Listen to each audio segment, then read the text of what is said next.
8 मार्च 2014 रात के 12:41 पर एक बोइंग 777 हवा में उड़ता है। सब कुछ नॉर्मल था, सब कुछ रूटीन था, लेकिन सिर्फ कुछ घंटों बाद ये प्लेन रडार से गायब हो जाता है, जैसे वो हवा में था ही नहीं।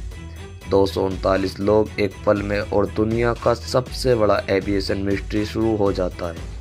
आखिर क्या हुआ था फ्लाइट MS-370 के साथ? क्या ये एक एक्सीडेंट था या कोई हाईजैकिंग थी?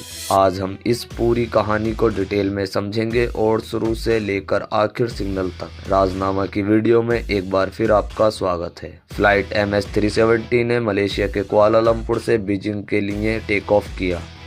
प्लेन एक बोइंग 777 था, दुनिया का सबसे सेफ और रिलायबल एयरक्राफ्ट में से एक। प्लेन में टोटल 239 लोग थे, 227 पैसेंजर और 12 क्रू मेंबर्स। कॉकपिट में 2 एक्सपीरियंस पायलट्स थे। 53 साल के कैप्टन जहारी अहमद शाह के पास 18,000 घंटों का फ्लाइंग एक्सपीरियंस था। वो मलेशिया एयरलाइंस के सीनियर इंस्ट्रक्टर भी रह चुके थे।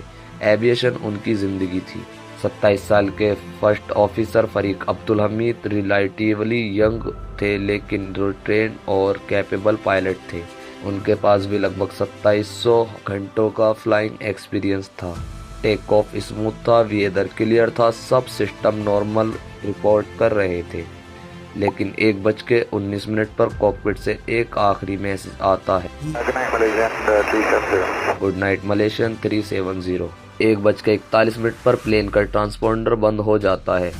ट्रांसपोंडर वो सिस्टम होता है जो प्लेन की exact location air traffic control को बताता है।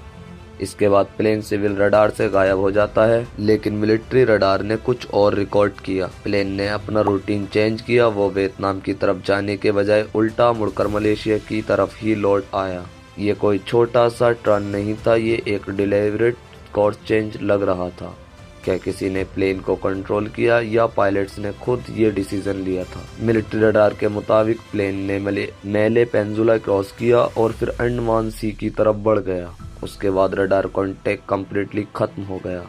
दुनिया शौक में थी। मलेशिया, चाइना, वियतनाम सब सर्च ऑपरेशन स्टार्ट कर देते हैं, लेकिन प्रॉब्लम ये थी किसी को पता ही नहीं था कि सर्च करें तो करें कहाँ। यहाँ एंट्री होती है एक ब्रिटिश सैटेलाइट कंपनी की इन महाराष्ट्र के सैटेलाइट ने बताया कि प्लेन 7 घंटे तक और उड़ता रहा था।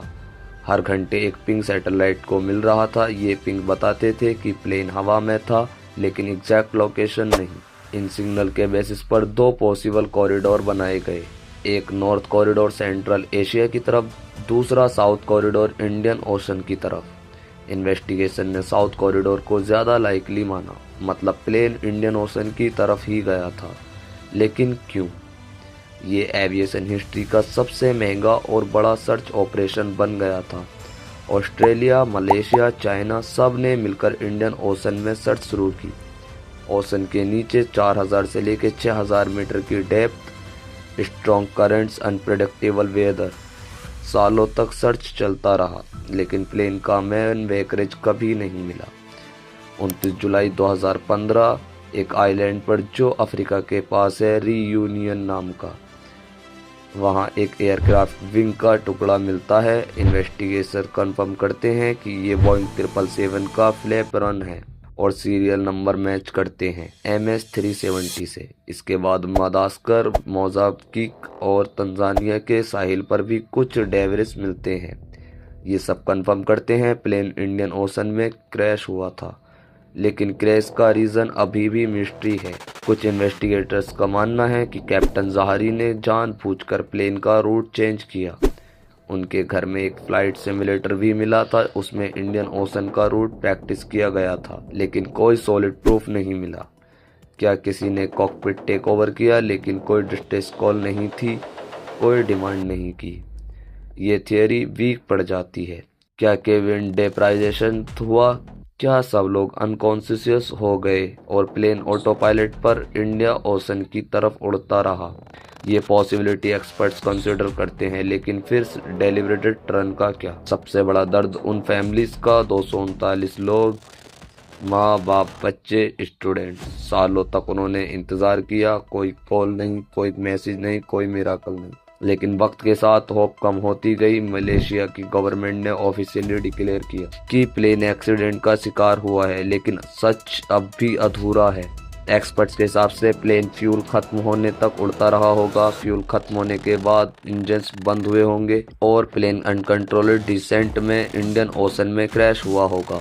कुछ एनालिसिस के मुताबिक फाइनल डाइव हाई स्पीड पर हुआ, लेकिन black box, cockpit, voice over recorder अब तक नहीं मिला, और जब तक वो नहीं मिलता ये मिस्ट्री जिंदा रहेगी। फ्लाइट MH370 ने दुनिया को एक बात सिखा दी, टेक्नोलॉजी कितनी भी एडवांस हो, इंसान अभी भी नेचर के सामने छोटा है।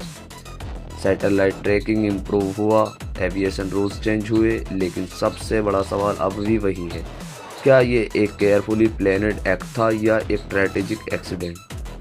8 मार्च 14 की वो रात आज भी एविएशन हिस्ट्री की सबसे अंधेरी रात मानी जाती है।